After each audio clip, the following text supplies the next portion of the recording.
Olá, estudantes! Sejam bem-vindos à nossa aula de revisão da disciplina de Fenômenos de Transporte. Eu sou a professora doutora Tatiane Caroline Ferrari e vou estar acompanhando vocês então ao longo dessa revisão. Como vocês sabem, o livro é dividido ali em 4 unidades. A gente começa revisando então o que foi abordado na unidade 1, que é referente ao primeiro dos fenômenos de transporte, que é a mecânica dos fluidos, tá? A mecânica dos fluidos está relacionada ao fenômeno de transporte de momento, de movimento. E ela vai ser dividida, em duas partes principais, Primeira, que é a estática dos fluidos, que vai estar estudando os fluidos quando eles estão, o comportamento dos fluidos quando eles estão parados.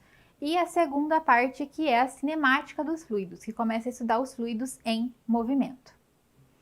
Dentro da estática dos fluidos, nós temos dois princípios, um princípio e um teorema, que são bastante importantes para que a gente consiga entender como esses fluidos se comportam. O primeiro deles é o princípio de Pascal.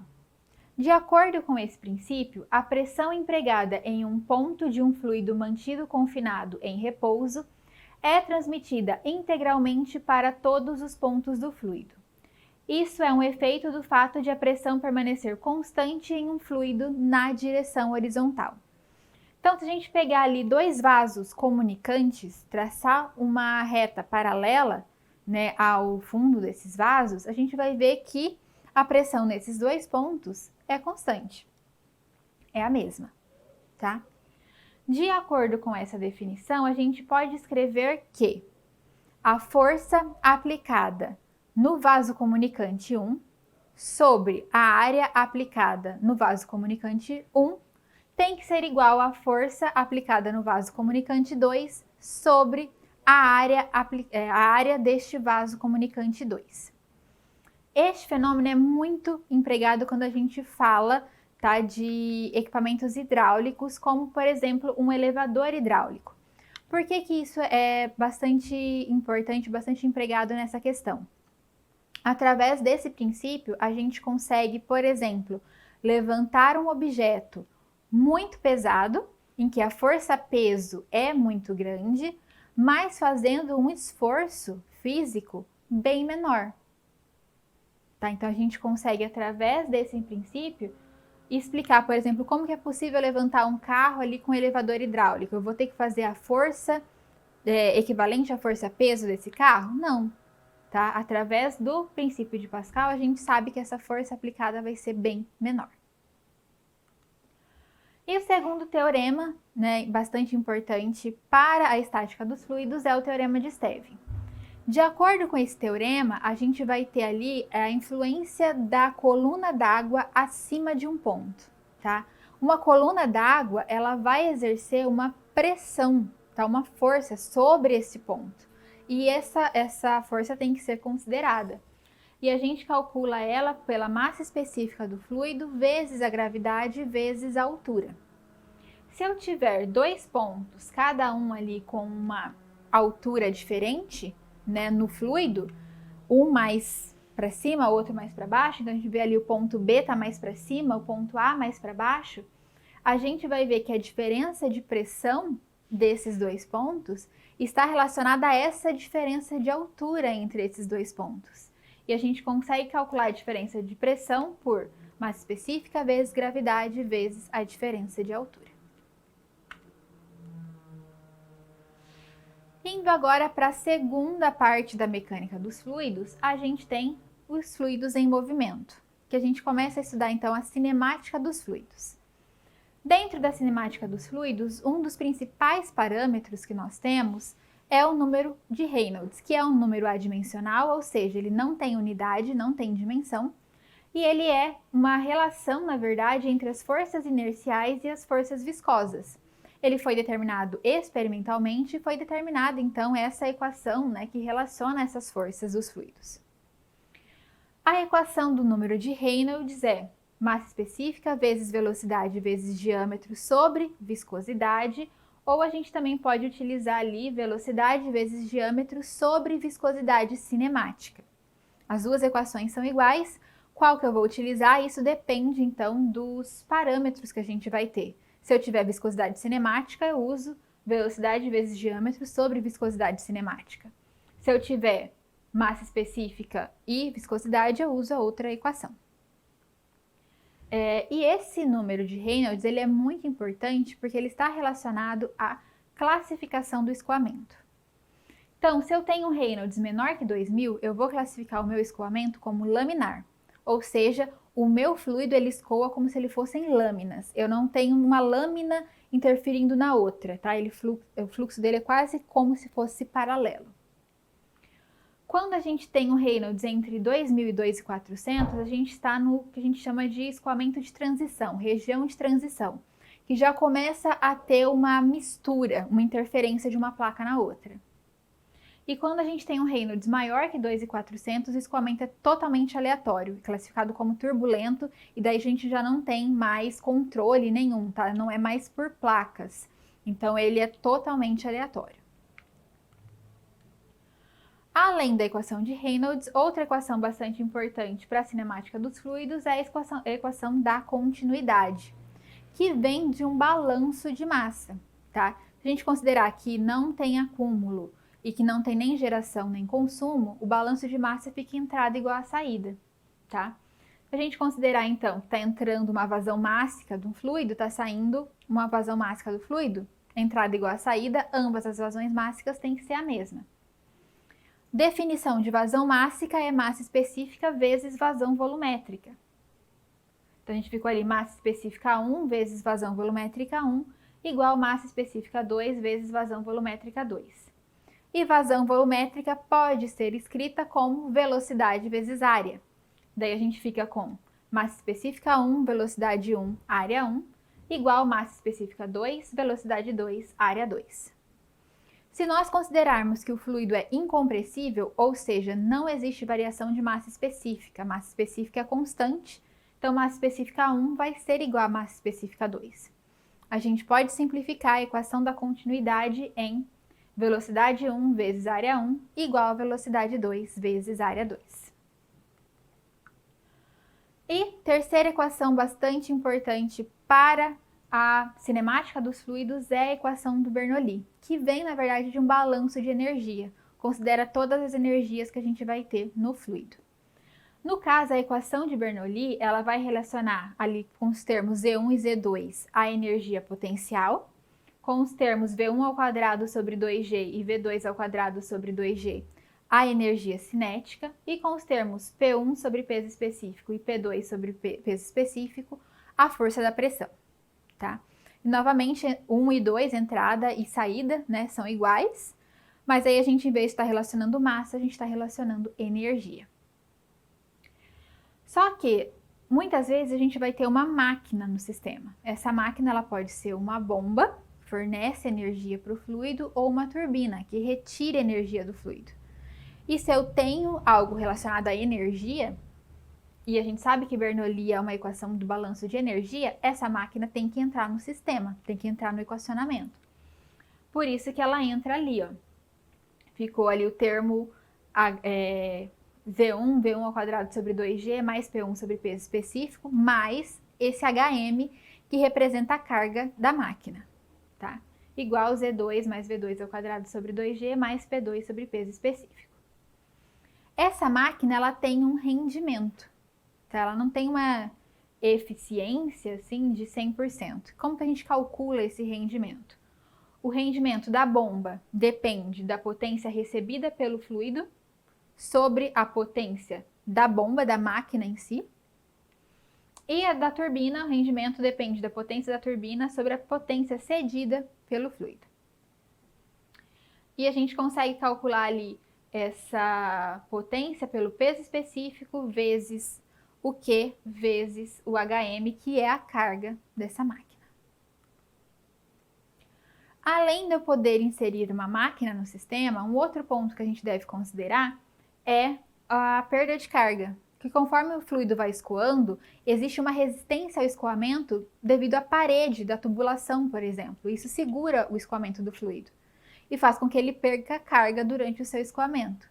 Essa perda de carga é uma perda de energia também. Então, ela também entra ali na equação de Bernoulli e ela também pode ser calculada na forma de potência dissipada.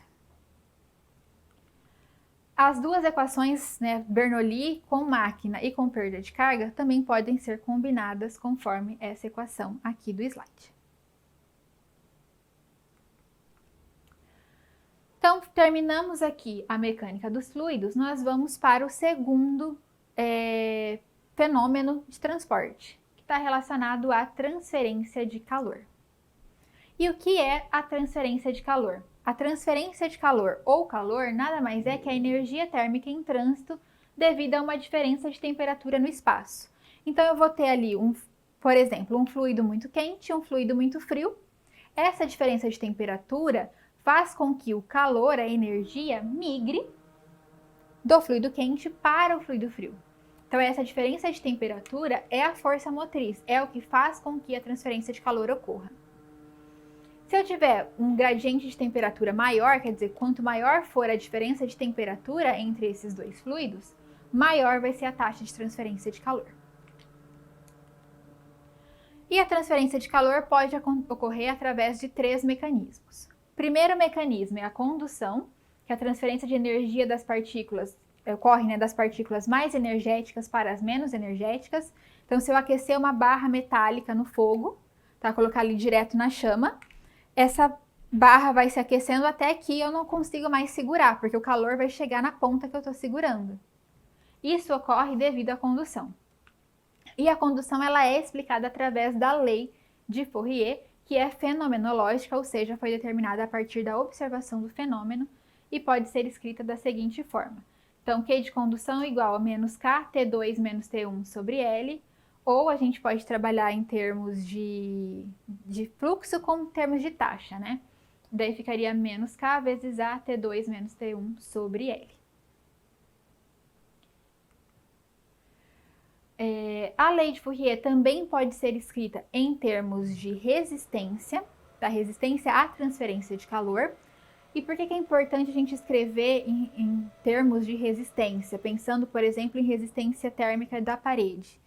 Porque a gente vai utilizar esse conceito da condução e da resistência térmica para isolamento de parede, isolamento térmico.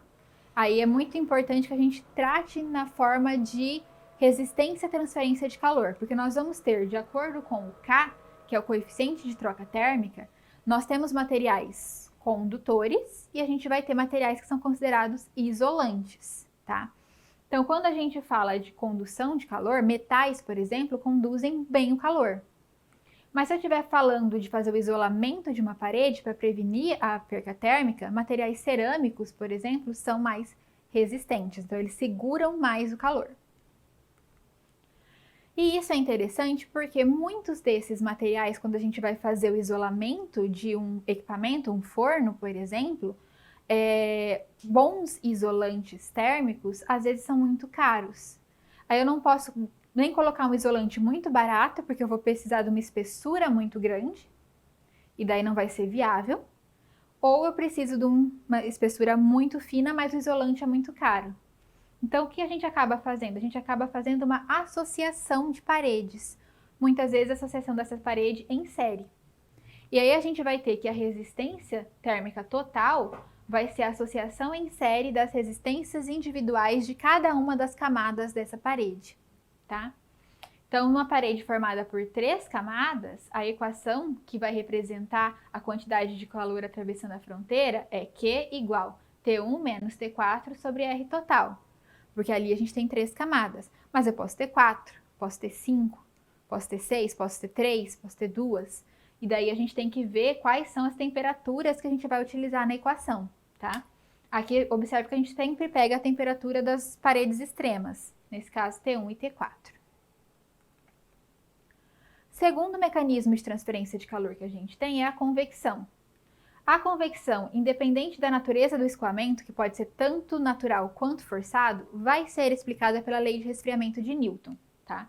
E a gente tem aqui as duas equações, tanto para fluxo quanto para taxa.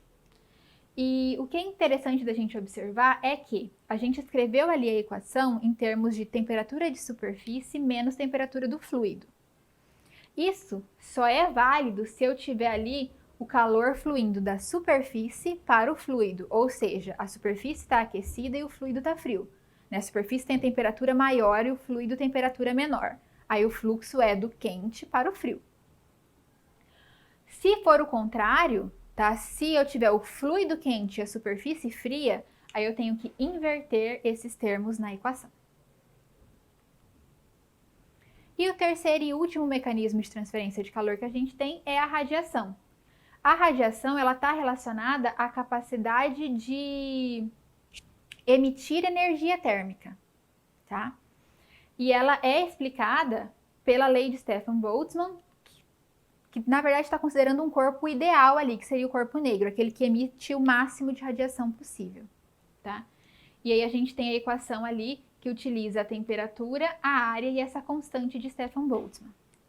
Só que na realidade nós não temos corpo negro, ele é um corpo hipotético, né, ideal. O que a gente vai ter, na verdade, são corpos cinzas. Por isso que a gente define um outro termo, que é a emissividade, que ela vai nos dar ali, vai ter valor entre 0 e 1, então ela vai nos dar a porcentagem que aquele corpo representa de um corpo negro.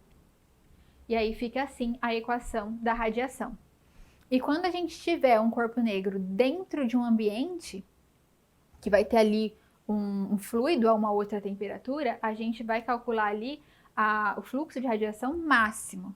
E daí a gente considera também a temperatura da vizinhança.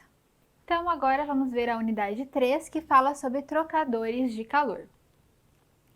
Os trocadores de calor são equipamentos onde a gente vai ter troca térmica, a gente vai ter transferência de calor. Em relação a projetos desse tipo de equipamento, existe alguns parâmetros que são muito importantes, entre eles a média logarítmica da diferença de temperatura, o MLDT, que vai nos fornecer, né, vai ser muito importante quando nós tivermos vazão e propriedades térmicas do fluido constante. Nesse caso, nós temos ali a equação do MLDT, é θ1 menos θ2 sobre Ln de θ1 sobre θ2. Mas o que acontece?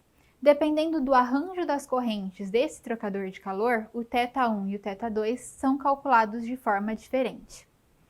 Quando nós tivermos um escoamento contracorrente, que é o que a gente vê ali na figura, então observe que do mesmo lado que entra a corrente quente, sai a corrente fria. E do outro lado sai a corrente quente e entra a corrente fria. Isso é chamado de correntes opostas ou contracorrente. O θ1 vai ser calculado por temperatura de entrada do fluido quente menos temperatura de saída do fluido frio. E o θ2 vai ser temperatura de saída do fluido quente menos temperatura de entrada do fluido frio. Entretanto, se tivermos escoamento paralelo, ou seja, a entrada do fluido quente e do fluido frio é feito ali do mesmo lado e a saída também é no mesmo lado, a definição de θ1 e θ2 é diferente. θ1 agora é temperatura de entrada do fluido quente menos temperatura de entrada do fluido frio, e θ2 é temperatura de saída do fluido quente menos temperatura de saída do fluido frio. Mas a definição de média logarítmica permanece a mesma, só se atentar então a essa questão da orientação das correntes e a forma de calcular θ1 e θ2. E outro parâmetro muito importante para trocadores de calor é o coeficiente global de troca térmica, tá? Que é o U. Esse coeficiente global de troca térmica, ele vem da expressão de fluxo de calor total, que a gente viu que era ΔT sobre resistência total. Com isso, a gente consegue chegar ali na equação que o fluxo de calor pode ser o coeficiente de troca térmica vezes a área vezes a diferença de temperatura, que é igual a diferença de temperatura sobre resistência total, né? Que esse coeficiente global de troca térmica vezes a área é igual a 1 sobre a resistência total. E o que é essa resistência total? Ela vai considerar todas as resistências à transferência de calor que existem no sistema. Então, nós temos ali o primeiro R, que é a resistência de convecção interna, pensando aqui numa sala. Então, a gente vai ter um fluido, o ar, internamente. Então, nós temos uma resistência à convecção interna. nós temos a parede. Na parede sólida, a gente vai ter resistência à transferência de calor por condução.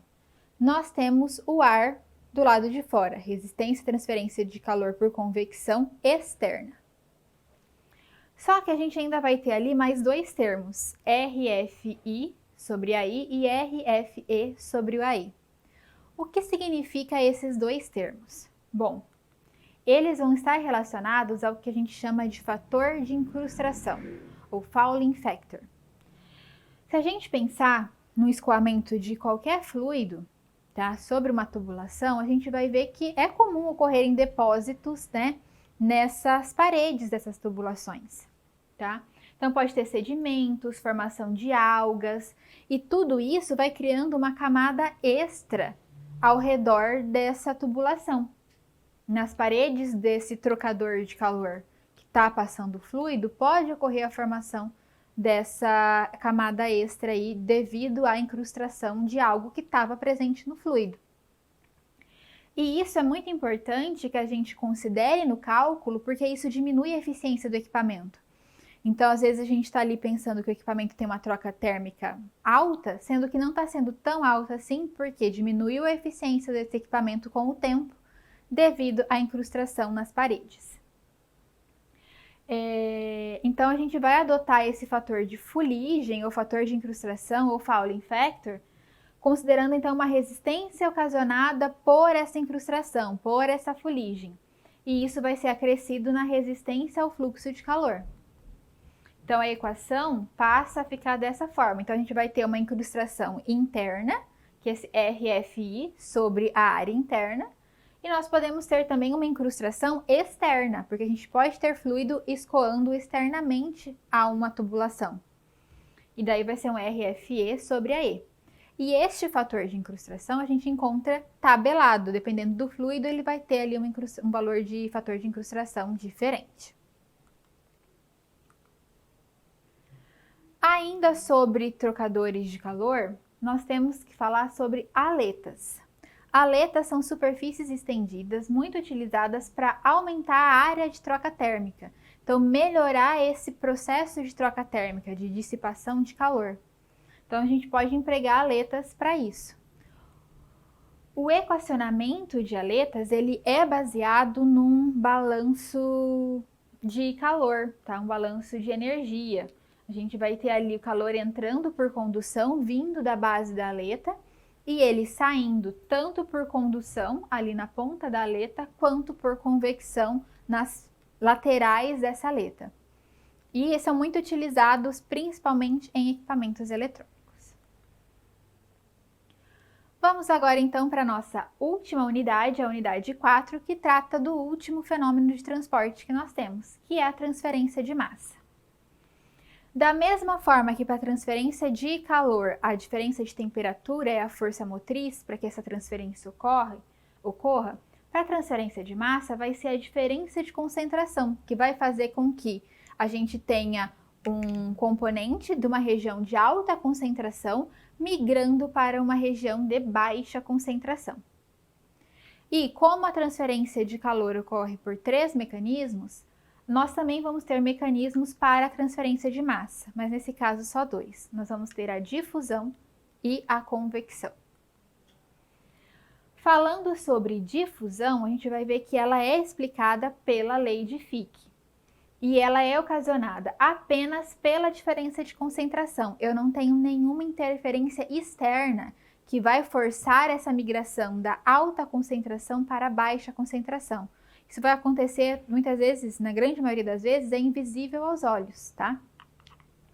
E é explicado, então, pela lei de Fick, que vai considerar ali ou massa específica ou concentração, tá? No seu cálculo, multiplicado pelo coeficiente de difusão, AB, e pela variação ali que a gente pode ter tanto de espaço, que é o YA sobre dx, quanto de massa, né? dWA sobre dx. Se nós tivermos situações em que a massa específica ou densidade, né, seja constante, ou a concentração molar seja constante, nós podemos reescrever a lei de Fick de acordo com essas equações aqui. Então, a gente pode remover né, a massa específica ou a concentração. Quando a gente fala de convecção mássica, daí nós estamos inserindo uma força externa. Por exemplo, eu coloquei ali açúcar num copo d'água. Esse açúcar se acumulou no fundo, não vai dissolver. Para melhorar o processo de dissolução desse açúcar, a gente pode colocar uma colher e agitar o copo. Isso, né, que a gente está fazendo, essa agitação para melhorar a dispersão do açúcar ali naquela solução, a gente está fazendo um processo de convecção. E existem muitas analogias entre o processo de transferência de calor e o processo de transferência de massa. Tanto que a equação que vai explicar a convecção mássica é análoga à lei de resfriamento de Newton. E ela é, então, ali a taxa de transferência de massa vai utilizar um H massa, que é um coeficiente de transferência de massa por convecção, vezes a área da superfície, vezes concentração de superfície menos concentração ali do fluido. E da mesma forma que para a convecção de calor, o principal desafio é a determinação do H, porque ele é dependente de vários fatores, tá? Mas a gente traz aqui agora um outro conceito que são de números adimensionais. Nós já vimos números adimensionais quando nós falamos de Reynolds, mas existem outros números adimensionais que relacionam outros fatores, tá? Dentro dos processos de transferência. Nós temos, por exemplo, o número de Schmidt, que relaciona a difusividade molecular de momento com difusividade molecular mássica. Então, observe que a gente tem ali um V sobre DAB. Nós temos ali o número de Lewis, que é uma medida das espessuras relativas da camada limite térmica e da camada limite de concentração. Então, a gente relaciona a difusividade molar térmica com difusividade molar mássica. E a definição de Lewis é Schmidt sobre Prandtl, que são outros dois números adimensionais. E nós temos o número de Sherwood, que a gente vai utilizar bastante para determinar esse H massa, esse coeficiente de transferência de massa por convecção, tá? Esse número de Sherwood representa o aumento da transferência de massa como resultado do movimento do fluido, da agitação desse fluido, da convecção, relativamente à transferência de massa apenas ao nível molecular, apenas aquela que ocorre por difusão. E o número de Sherwood também depende de dois importantes grupos adimensionais, Reynolds e Schmidt. Pessoal, chegamos ao fim da nossa revisão. Espero que vocês tenham acompanhado, entendido bastante, gostado bastante da disciplina e nos vemos aí numa próxima oportunidade.